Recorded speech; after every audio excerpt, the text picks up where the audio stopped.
Pak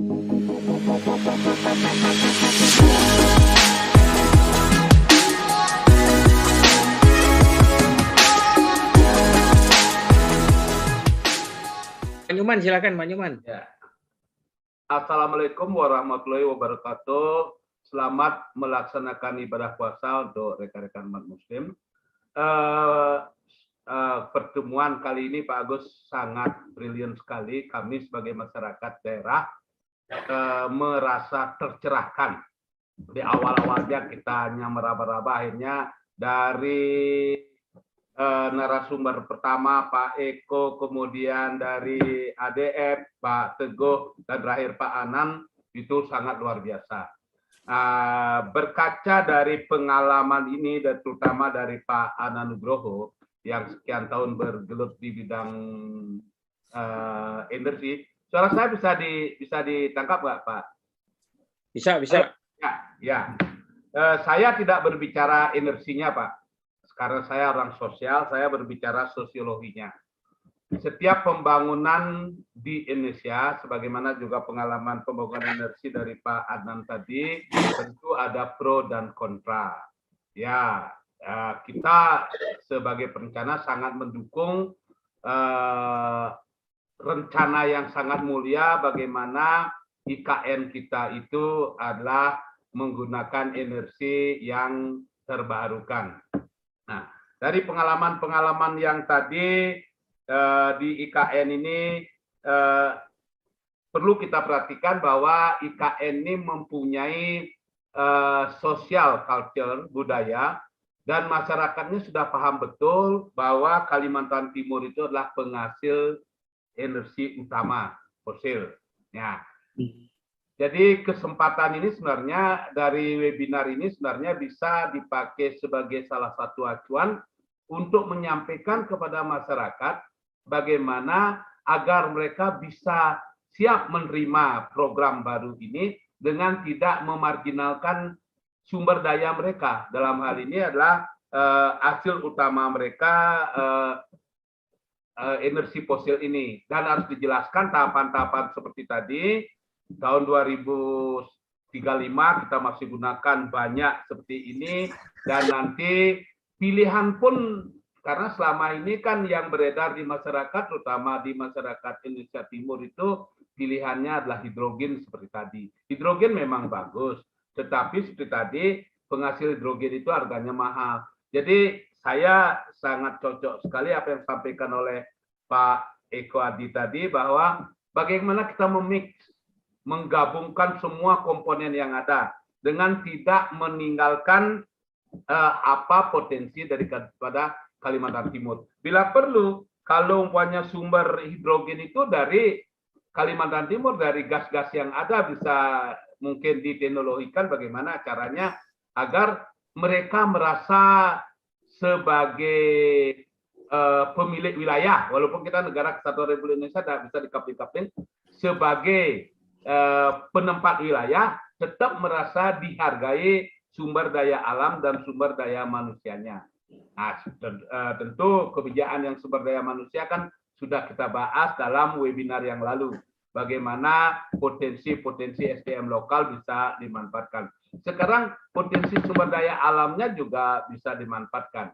Jadi perubahan dari energi fosil ke energi baru terbarukan secara sosiologi perlu penjelasan yang lebih gamblang, tahap demi tahap, perlu juga dipadukan seperti tadi antara komponen-komponen penghasil energi itu, sehingga tadi kan disebutkan oleh Pak Adnan, tidak mungkin suatu negara langsung menggunakan ini, harus ada tahapan-tahapannya. Ini sangat penting sekali.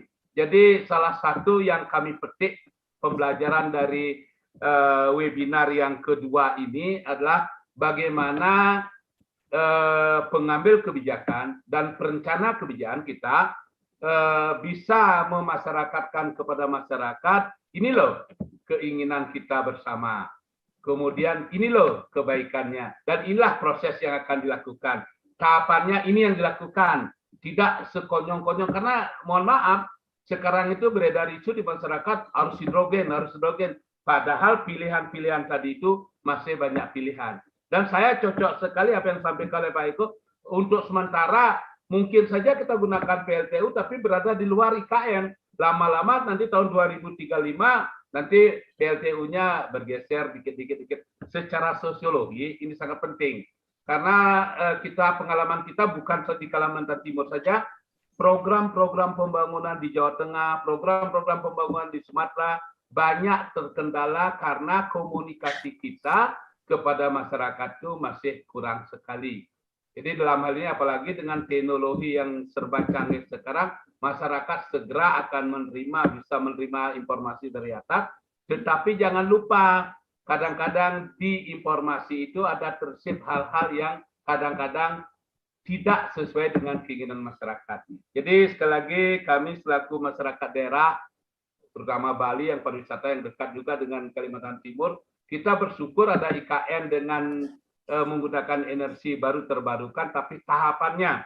Jadi pengalaman-pengalaman dari Pak Adnan yang sekian tahun, kemudian pencerahan dari Pak Eko, kemudian dari ADR juga sangat bagus sekali, Pak Teguh juga bagus sekali. Bagaimana kita menggabungkan hasil dari pembahasan ini sehingga diperoleh hasil yang terbaik. Karena mahal belum tentu tidak bisa dijangkau, tetapi murah belum tentu bisa terjangkau. Jadi harapan kami murah dan mahal itu sangat tergantung dari kebutuhan masyarakat. Secara sosiologi, karena terus terang saya bukan expertnya di energi, tetapi saya sosial budaya lebih senang melihat ini pengalaman-pengalaman kita, sehingga kedepannya pembangunan kita, energi kita tidak banyak terkuras oleh mengatasi tolakan-tolakan dari masyarakat lokal maupun masyarakat di sekitar lokal akibat sosialisasi kita kurang bagus.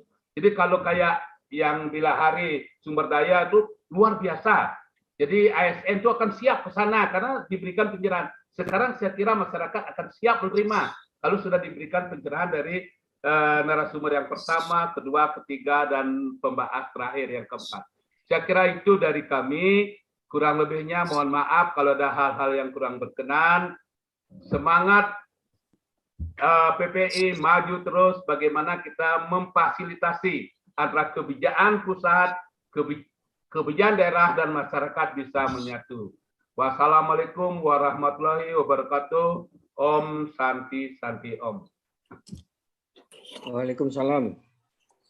Terima kasih Pak Nyoman. Nah ini pertanyaannya sangat mendasar sekali ini terkait sosiologi nih. Jadi mungkin bisa Pak Teguh bisa menjawab selain Pak Sueb tadi sudah menyampaikan ya pemanfaatan hidrogen ke depan baik itu untuk listrik maupun untuk rumah tangga. Silakan Pak. Mungkin ini dari kebijakan-kebijakan yang akan diterbitkan nanti ini Pak Teguh bisa menjawab.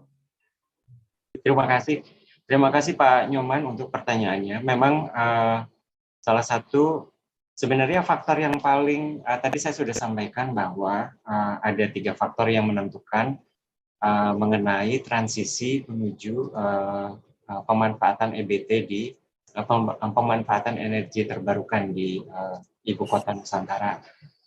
Selain dari sisi produksinya, jadi bagaimana kita bisa menarik pemain global yang memang mampu untuk memproduksi itu. Kalau kita memang sekarang belum mampu dengan industri yang ada sekarang untuk melakukannya, adalah dari sisi pasar. Nah, kepastian pasar ini di mana-mana di negara lain pun menjadi salah satu kendala utama, baik untuk suksesnya adopsi penggunaan energi terbarukan ataupun tidak. Termasuk yang berdampak kepada produk-produk yang dihasilkan dengan menggunakan energi terbarukan, contohnya adalah mobil listrik. Nah, jadi memang sosialisasi ini menjadi salah satu bagian. Dan ini mungkin akan menjadi satu bukan pekerjaan rumah, satu bagian yang menjadi akan terus dilakukan selama proses penyiapan IKN sampai tahun 2024. Jadi memang diskusi ke arah pengembangan rencana induk ini sudah dilakukan sepanjang tahun 2021, karena rencana induknya selesai di tahun 2020. Di tahun 2021 itu ada upaya untuk mendetailkan, dan pada saat yang sama juga sudah mendiskusikan beberapa bagian. Ada bagian sosial budaya sudah didiskusikan sendiri, ekonomi sendiri, infrastruktur, lingkungan juga, masing-masing aspek itu sudah didiskusikan. Namun ini diskusinya dilakukan secara bergelombang sambil menunggu waktu itu undang-undangnya masih disiapkan. Nah, dengan penetapan undang-undang ini menjadi momentum yang baik kemudian untuk memperluas lagi bagian dari sosialisasi atau diseminasi. Dan forum ini merupakan salah satu forum diseminasi. Sama juga jadi kami banyak berterima kasih juga memanfaatkan, karena tidak setiap hari kami tersedia untuk melakukan diseminasi, dan melalui forum-forum ini akhirnya harapannya informasi ini akan menjadi lebih luas. Nah, tentu yang nanti ditanyakan kalau bertanya mengenai sosiologinya begitu ya, masyarakat mana yang akan memanfaatkan. Otomatis kalau tadi sebenarnya pesan saya adalah dari transformasi ya. Pesannya bagaimana kita mendorong transformasi. Transformasi itu tidak bisa dalam satu jentik begitu jari, tapi memang membutuhkan pentahapan. Dan IKN juga sebenarnya didesain bahwa di tahun pertama ini tidak akan langsung 100% solar, karena investornya saja belum ada begitu. Jadi dan saya tadi menyampaikan bahwa ini adalah visi atau dalam dimensi sampai tahun 2045. Jadi jangan dilihat bahwa solar farm itu 2025 langsung akan berdiri. Yang tadi saya sampaikan mengenai timetable bahwa mungkin nanti kalau berkaca dengan pengembangan EV itu harapannya setidaknya teknologinya sudah mulai familiar dan beberapa sudah mulai mengadopsi, menerapkan dalam skala tertentu. Ini akan menjadi pembelajaran juga di IKN. Tidak perlu sukses story-nya itu dibangun di IKN, tapi kalau daerah lain yang sudah mampu dan siap untuk menerapkan ini juga bisa menjadi salah satu rujukan kepada IKN. Sehingga kalaupun nanti kelompok siapa yang akan memanfaatkan, otomatis kalau ASN nanti dipindahkan pertama ke sana, ya kita akan menggunakan sumber energi yang sudah tersedia di sana. Dan sebenarnya itu sudah masuk dalam proses bagaimana kita akan mengawali dan kemudian transisinya. Faktor yang tadi yang juga saya sebutkan sebagai salah satu pemampu, tadi Pak Eko meng-highlight di akhir ada 4 pemampu, salah satunya adalah infrastruktur yang sebenarnya dibangun bersifat katalis. Jadi kalau solar farm-nya baru dibangun setelah tahun 2025 sambil menunggu siapa investornya, ya, dan memang banyak yang sudah tertarik untuk membangun, tapi kemudian menanyakan apakah akan affordable apa tidak terjangkau. Jadi investornya juga melihat appetite potensi dari pasarnya di Indonesia. Nah, maka yang menjadi kunci adalah infrastruktur yang dibangun itu sifatnya adalah katalis. Jadi kalau yang dibangun sekarang harusnya bisa juga nantinya merespon. Kalau tiba-tiba nanti ada investor datang di tahun 2025 mau merealisasikan rencana investasi. Nah, jadi memang banyak hal selagi kita mempersiapkan untuk transisi penggunaannya, masih banyak PR-PR yang perlu dikerjakan. Termasuk membangun pendidikannya, mengurangi gap ya. Jadi supaya nanti kalaupun solar farm-nya dibangun, nanti yang memperbaiki jangan tenaga kerja asing, supaya tenaga kerja lokal yang nanti bisa melakukan pemeliharaan, pengembangan komponennya, dan sebagainya. Nah, seperti itu Pak. Jadi transformasi itu bukan transformasi itu adalah satu istilah untuk jangka panjang sebenarnya.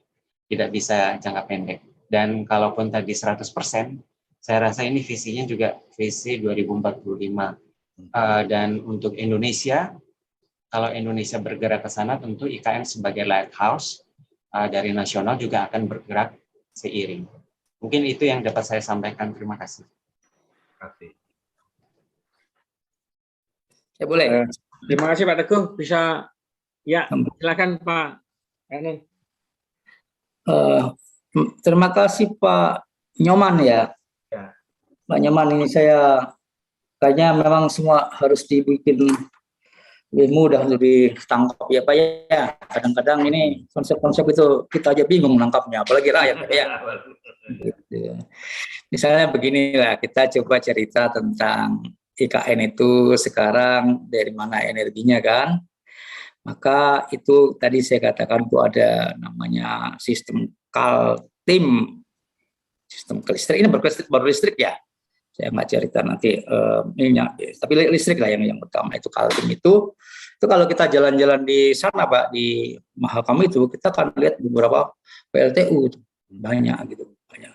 Lupa saya angkanya tapi datanya. Dan itu Kaltim itu belum sempurna juga, tapi semuanya itu adalah batu bara gitu Pak, dari batu bara gitu. Ya, dari Kaltim situ ada kabel yang masuk melewati wilayah IKN. Ya, itu namanya ada gardu, itu petung kalau nggak salah, namanya petung gitu ya. Jadi petung ya, petung, betul Pak, kan petung Pak. Jadi itu listrik disuplai dari situ. Sebetulnya sih nanti bisa aja diperkuat itu transmisinya, diperbanyak itu dia punya listrik yang bisa dialirkan lewat situ beberapa dan sumber-sumbernya itu bisa dari Kalimantan Timur, dari Kalimantan Selatan, Kalimantan Utara sana begitu. Itu sudah satu sistem sendiri untuk jadi tanpa IKN bikin sendiri pun ya, bikin sendiri di dalamnya pun itu sudah lumayan kuat ya. Karena kok IKN kan nanti nggak terlalu besar. Satu, listrik ya Pak ya. Terus tadi hidrogen. Itu yang di IKN itu yang nanti mau dibikin itu yang namanya green hydrogen. Green itu maksudnya dibikin berdasarkan dari listriknya, dari proses elektrolisis dan listriknya dari fotovoltaik gitu, dari renewable. Sebetulnya di dunia dipraktekkan di dunia sekarang ini, itu hidrogen itu paling banyak dibuat dari natural gas, gitu. Gas alam, gitu. Dan itu sumber natural gas yang paling banyak itu ya sekitar Kalimantan Timur itu. Ya,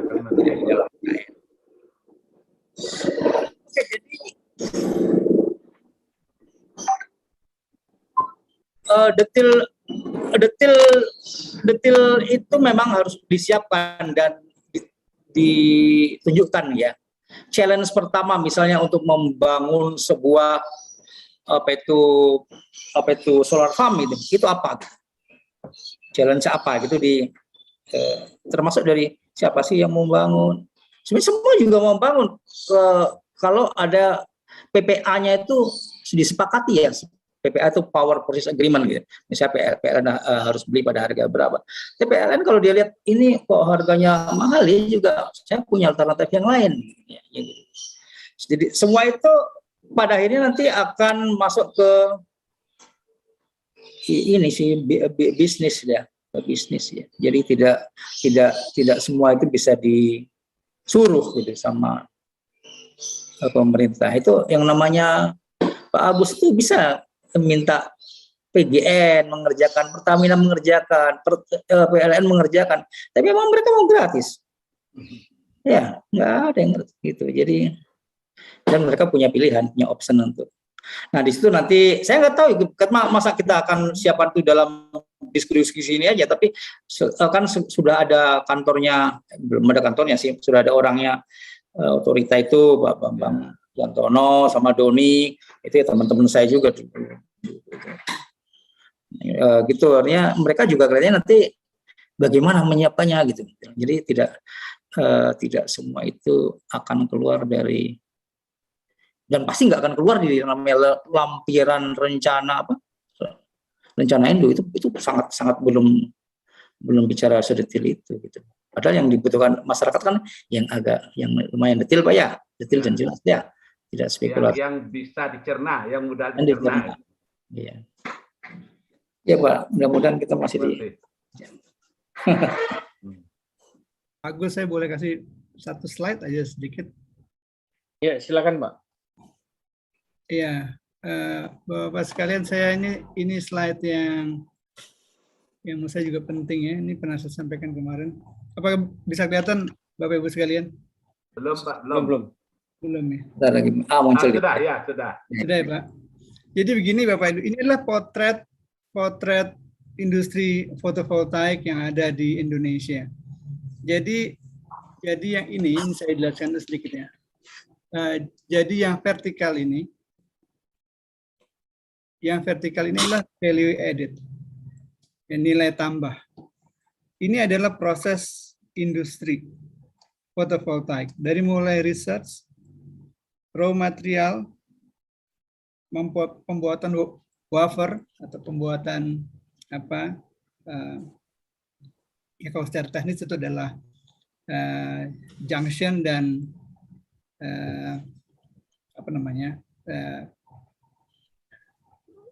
lapisan kristal tipe A dan tipe P, ya. Lalu ini adalah pembuatan kristal, ya, sampai dengan modul assembling ada di sini. Lalu sampai dia pembuatan inverter, membuat sistem atau EPC, engineering, procurement and construction. Jadi ini ada sebuah kurva Bapak Ibu sekalian yang disebut dengan smiling curve. Smiling curve itu dibilang sempurna bila seperti ini. Yang warna abu-abu ini, yang warna abu-abu ini. Jadi ini adalah yang ideal. Ini apa? Sebelah kiri adalah research and development. Ya. Dia mempunyai nilai tambah apabila, ya, nilai tambah menjadi sangat besar atau tinggi apabila kita mampu punya research yang tangguh di sisi hulu, yaitu bagaimana mengolah raw material menjadi komponen, misalkan menjadi wafer misalkan, ya. Itu kita punya nilai tambah yang tinggi. Dan yang paling kecil punya nilai tambah adalah pembuatan modul, perakitan. Jadi kita beli sel dari Cina, lalu kemudian kita rakit. Dan di sini Indonesia paling banyak saat ini. Ya, Indonesia tuh grafiknya warna biru ini, Pak. Research nggak ada, raw material nggak diolah, kita baru bisa assembling. Sel kita beli dari Cina, karena Cina memang menguasai 60% industri fotovoltaik dan sebar ke seluruh dunia. Di sini posisi kita. Ya. Dan yang banyak di kita adalah EPC, perusahaan EPC, perusahaan yang memang tugasnya mendesain dan membangun. Nah, ini juga mempunyai nilai tambah. Kenapa? Karena ini banyak tenaga kerjanya. Ya. Nah, potret kita itu yang warna biru ini, Pak. Saat ini. Ya, warna biru ini. Kita EPC lumayan tumbuh dan ini perlu ditingkatkan terus-menerus. Nggak apa-apa. Kita nggak membuat wafer, kita nggak ngebuat fotovoltaik, kita baru assembling aja. Lalu kemudian kita baru juga tahap sampai punya perusahaan-perusahaan EPC. Itu oke. Tetapi yang mau dikejar adalah di sisi sini. Ini yang sangat kecil sekali. Makanya warnanya yang birunya masih di bawah sini. Karena nggak ada. Riset itu nggak berjalan sama sekali. Karena butuh dana riset yang besar. Gitu ya.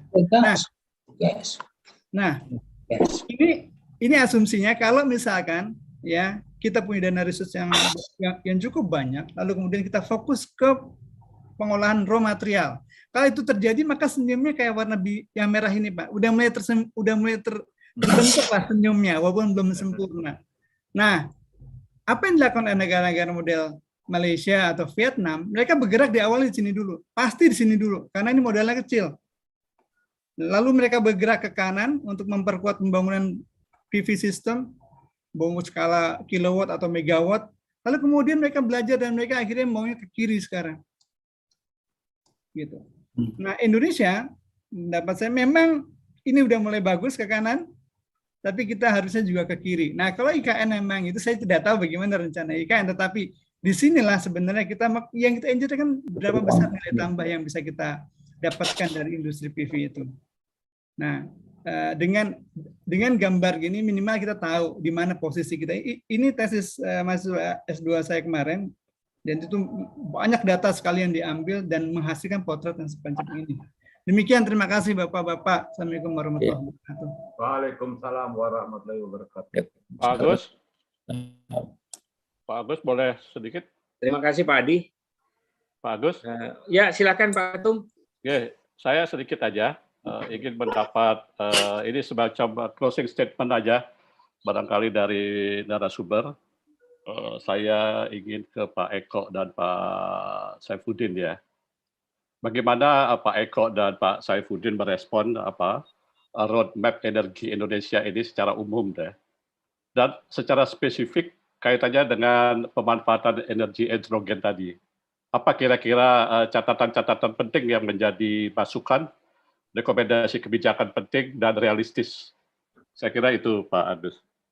Terima kasih. Ya, terima kasih Pak Ketum. Silakan Pak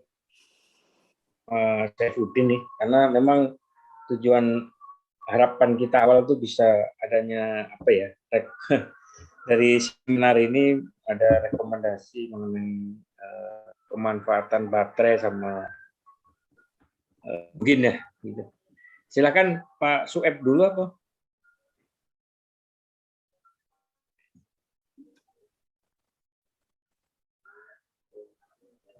Pak Agus, Pak Mas Cipunya sudah izin live. Oh, ada meeting lain dengan Pemda Maluku. Mungkin Pak Adi. Halo Pak, iya. Jadi izin Pak Eko, mungkin saya ulangi lagi barangkali. Halo Pak Agus, silakan Pak Agus. Ya, jadi Pak Adi, kita kan dari seminar ini kita bisa mengharapkan nanti adanya rekomendasi pemanfaatan baterai LTS ini dan hidrogen ke depan untuk mendukung pembangunan IKN. Nah, sebagai Pak Adi sebagai ini kita harapkan ada closing statement-nya mengenai itu bagaimana gitu. Ya, terima kasih Pak Agung. Bahwa proyek IKN adalah proyek sosial, maka tadi saya sepakat dengan Pak Nyoman bahwa aspek sosial adalah menjadi aspek yang paling penting. Orang engineering itu sebenarnya setelah masa sosial selesai, baru orang engineering itu masuk sebenarnya. Bila komunikasi lancar, ya hubungan dengan semua stakeholder itu baik, maka proyek mimpi kita ini mungkin bisa terwujud. Nah, dalam konteks energi, tadi udah kita sama-sama bahas bahwa bagaimana memanfaatkan energi terbarukan yang ada terlebih dahulu, seperti ranking yang tadi saya sudah katakan, mungkin PLTA menjadi prioritas pertama, lalu kemudian turun, mungkin juga bisa menggunakan PLTU dari sisi luar IKN. Nah, yang kedua bahwa energi terbarukan seperti fotovoltaik dan baterai memang itu menjadi impian kita. Dan itu memang bertujuan bukan hanya sebagai green energy saja, tapi sebenarnya poin paling penting yang sering dilupakan dalam energy transition adalah bagaimana karena PV dan baterai berada dekat beban, berada dekat rumah, itu masyarakat atau people itu berkontribusi dalam sistem kelistrikan. Ya, jadi sistem kelistrikan tidak hanya nanti didominasi hanya oleh PLN atau hanya satu perusahaan besar, tetapi juga sudah mulai melibatkan banyak sektor, banyak stakeholder yang lain, dan itulah sebenarnya diimpikan. Ketika masyarakat mempunyai peran untuk berkontribusi dalam energi kelistrikan ini, maka dia punya tanggung jawab. Tanggung jawabnya itu ikut menjaga dan ikut memanfaatkan energi mendapatkan profit. Gitu. Mungkin itu yang bisa saya katakan sebagai kesimpulan. Terima kasih. Assalamualaikum warahmatullahi wabarakatuh. Waalaikumsalam warahmatullahi wabarakatuh. Terima kasih Pak Adi. Jadi cukup Pak Ketum? Cukup Pak. Kalau boleh nih, udah banyak yang dibahas nih, dan sudah jam pukul 12 waktu Indonesia Barat. Mungkin bisa saya sampaikan sedikit gambaran kesimpulannya gitu ya. Kalau dari diskusi tadi, pilihan-pilihan teknologi sudah disampaikan Pak Adi bahwa IKN ini sebaiknya didudukan, kemudian dan gas alam, dan terakhir batu bara apabila batu bara itu bisa ditransisikan ke energi yang lain. Kemudian dari Pak Cipu tadi sudah menggambarkan kejelasan teknologi hidrogen untuk pembangkit listrik ya. Namun masih belum ini, tapi bisa mendukung sih untuk pengembangan hidrogen untuk rumah tangga ke depan. Dan itu perlu didetailkan kata Pak Hanan itu ya. Oh iya. Ke depan kita harus menunjukkan kegiatan-kegiatan yang akan dilakukan. Nah, kemudian dari Pak Teguh, kesimpulannya kita perlu menggunakan energi yang telah tersedia ya. Kita memang tidak mungkin gitu meninggalkan energi yang tersedia. Kata Pak Hanan tadi, Trans Kalimantan ini merupakan penopang yang utama juga gitu. Kemudian infrastruktur yang dibangun tuh harus bisa merespon investor tahun 2025. Nah, harapan kita tahun ini kita mendetailkan kegiatan-kegiatan terkait dengan pengembangan hidrogen dan PLTS tadi, terutama baterai. Nah, kemudian 100% EBT di 2045 ini ya tentunya nasional juga bergerak, bukan hanya IKN. Dan itu dengan adanya program NZE 2060 untuk nasional juga itu akan mendukung gitu. Nah, demikian mungkin rekomendasi untuk panitia yang paling ini adalah nanti kita harus bergerak untuk membuat policy paper yang mana bisa mendetailkan kegiatan-kegiatan kita untuk tahun-tahun ke depan. Begitu Pak Anan. Terima kasih. Iya, maksud saya yang bikin detail itu bukan kita lah, masa kita sih? Bukan. Tapi nanti Pak ya pemerintah yang yang bagiannya mengerjakan. Untuk mendetailkan. Jadi birokrasi termasuk Bappenas dan KL-KL lain untuk mendetailkan gitu. Ya, sampai selama ini kan belum langkahnya memang belum sampai di situ, jadi. Siap. Oke. Demikian Pak. Bu Eka, silakan. Setelah selesai dengan paripurna, cukup banyak masukan yang kami dapatkan, dan karena ini sudah waktunya jam 12 dan sesuai dengan target waktu yang kita inginkan, dan waktu kami sampaikan kembalikan kepada MC. Demikian, terima kasih. Wassalamualaikum warahmatullahi wabarakatuh. Waalaikumsalam warahmatullahi wabarakatuh. Luar biasa sekali ya, kita berikan aplaus dulu ya untuk 3 narasumber kita yang hebat dan juga pembahas serta moderator. Selanjutnya kita sudah sampai di ujung acara Bapak Ibu semua. Mohon berkenan Bapak Ketua Umum PNPPPI untuk memberikan pembacaan risalah seminar mungkin secara singkat Pak Ketua, kami persilakan.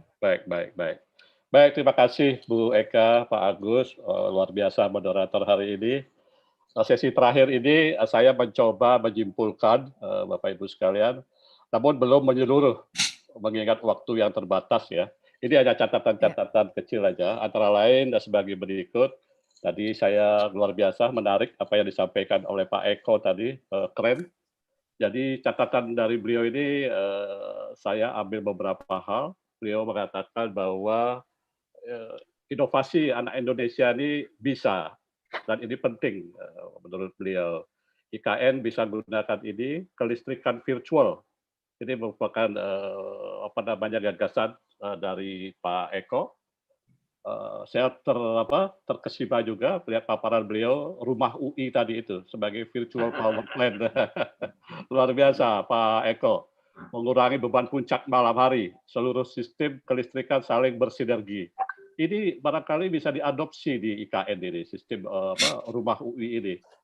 Ekspor import power karena pricing-nya dynamic, bukan flat. Jadi Pak Eko menyampaikan tadi, jangan sampai kita ketinggalan dengan negara tetangga. Singapura akan membangun virtual power plant. Ini otaknya ada di Indonesia. Tim perencana harusnya mengusulkan EBT baterai berperan, jangan sampai tidak ada inovasi gitu ya. Pentingnya perubahan tarif dari flat untuk melibatkan partisipasi masyarakat dalam kelistrikan. Jadi catatan-catatan penting ini yang disampaikan oleh Pak Eko tadi. Jadi yang punya rumah bisa memutuskan load shifting rupiah per kWh dan dynamic respon gitu ya. Mungkin maksudnya tadi price yang dinamik gitu ya. Ini tren kelistrikan di IKN kalau menggunakan pendekatan ini. Kalau masih flat kurang canggih kira-kira gitu. Jadi ini catatan-catatan. Pak Saifuddin Syuaib, beliau berpengalaman di korporasi HDF, memanfaatkan hidrogen untuk listrik. Ini korporasi yang sudah berpengalaman. Beliau akan mencoba meneropong sementara ini di Indonesia Timur untuk pengembangan hidrogen di Indonesia. Jadi dengan pendekatan ini tarif menjadi faktor penentu. Hidrogen baru menurut beliau ini mahal, namun ADF menganggap pasar yang benar harusnya bisa diwujudkan. Jadi beliau memberikan beberapa studi-studi, ada pemanfaatan komersial ketika PLTD, melihat grid-grid yang terisolasi di kawasan timur, potensinya sangat besar. Ya, beliau melakukan studi di Sumba, telah melakukan FS, pra-FS, dan seterusnya. Jadi harga bisa kompetitif dengan PLTD. Pak Teguh Sambodo, beliau sudah menyajikan dengan singkat dan padat tadi mengenai pemerintah sudah menyiapkan rencana induk gitu ya. Jadi tahapan-tahapan pembangunan IKN terkait dengan energi sudah clear disampaikan oleh beliau, transisi dari fosil ke energi terbarukan. Beliau mencoba meneropong dari sisi permintaan, tadi ada super hub industri di IKN akan ada itu. Bagaimana mengintegrasikan ekonomi domestik di kawasan timur Indonesia. Kerjasama dengan 3 kota, ada Sustainable Green gitu ya, antar Samarinda, pertambangan, Kaltim hilirisasi, pertambangan dan penyediaan EBT. Beliau juga meneropong dari sisi pasar dan sisi konsumsi. Nah, yang menarik apa yang dari catatan-catatan penting dari pembahas ini yang sudah pengalaman 30-35 tahun melakukan perencanaan di bidang energi Pak Hanan ini. Beliau yang penting adalah bagaimana bisa terdelivery dengan baik gitu ya. Yang penting adalah bisa terdelivery dengan baik. Jadi keberadaan energi di Kalimantan kurang diperhatikan. Ini catatan dari Pak Hanan. Energi untuk IKN bukan menyediakan energi untuk IKN, tapi ini gagasan yang muncul dari atas. Fotovoltaik tiba-tiba gitu ya. Kok ke situ? Apa mungkin ya? Ini catatan Pak Hanan, tapi beliau sudah banyak melakukan langkah-langkah.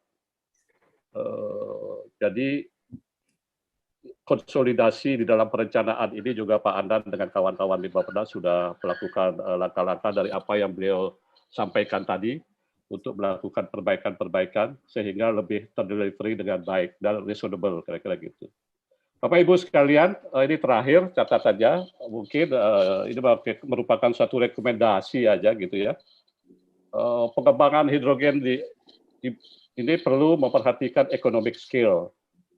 Nah, tadi disampaikan bahwa isu mengubah di undang-undang hidrogen selain untuk pembangkit akan dimix dengan gas alam untuk bahan bakar rumah tangga. Ini bisa menambah skill of economic dari pembangunan tenaga listrikan di IKN nanti. Optimalisasi sistem kelistrikan yang ada saat ini selanjutnya secara incremental masuk ke sistem-sistem lainnya. Ini juga disampaikan oleh Pak Hanan tadi. Catatan penting adalah pentingnya aspek sosial diselesaikan dibuka, baru masuk ke sistem teknologi dan lain sebagainya. Saya pikir ini juga kita menjadikan renungan bersama. Memang IKN ini segala aspek sudah dibedah dari awal gitu ya, aspek sosial dan lain sebagainya. Mungkin perlu di-in-depth, diperdalam lagi ya isu ini. Pentingnya peran partisipasi masyarakat tadi Pak Eko menyampaikan. Ke depan rekomendasinya adalah dynamic price, bukan flat price. Jadi demikian Bapak Ibu sekalian, yang bisa catatan-catatan yang bisa saya sampaikan. Seperti Pak Agus sampaikan tadi, nanti kita coba siapkan policy paper dari diskusi ini, menjadi masukan nanti kepada pimpinan-pimpinan baik dari Bappenas, dari Kementerian ESDM dan kementerian lainnya. Saya atas nama Panitia dan Perkumpulan Perencana Pembangunan Indonesia, PPPI, mengucapkan terima kasih kepada para narasumber, Pak Teguh Sambodo, Pak Eko, Pak Saifuddin, Pak Hanan sebagai pembahas, Pak Agus sebagai moderator, Bu Eko sebagai MC, dan mohon maaf apabila dalam pelaksanaan ada kurang yang nyaman. Semoga kita semua senantiasa dalam lindungan Tuhan Yang Maha Kuasa dan tetap dalam keadaan sehat walafiat. Demikian, Assalamualaikum warahmatullahi wabarakatuh.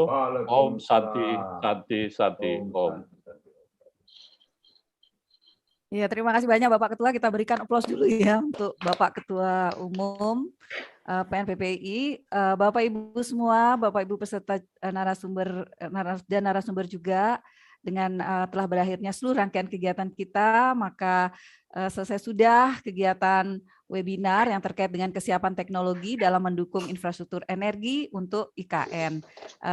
Lebih dan kurangnya kami mohon maaf, semoga kegiatan ini bermanfaat untuk kita semua, dan tentunya masih ada PR ya Pak Ketua dengan policy briefnya. Insya Allah nanti bisa diselesaikan. Bapak Ibu terima kasih sekali lagi. Mohon maaf lebih dan kurangnya. Kami akan menutup dengan sama-sama mengucap hamdalah. Alhamdulillahirabbil alamin.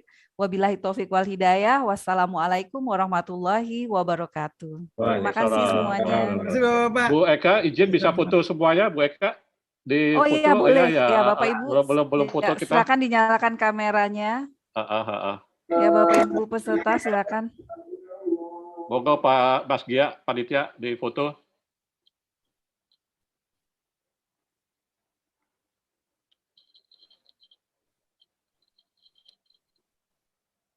Oke, sudah? Cukup, Gia?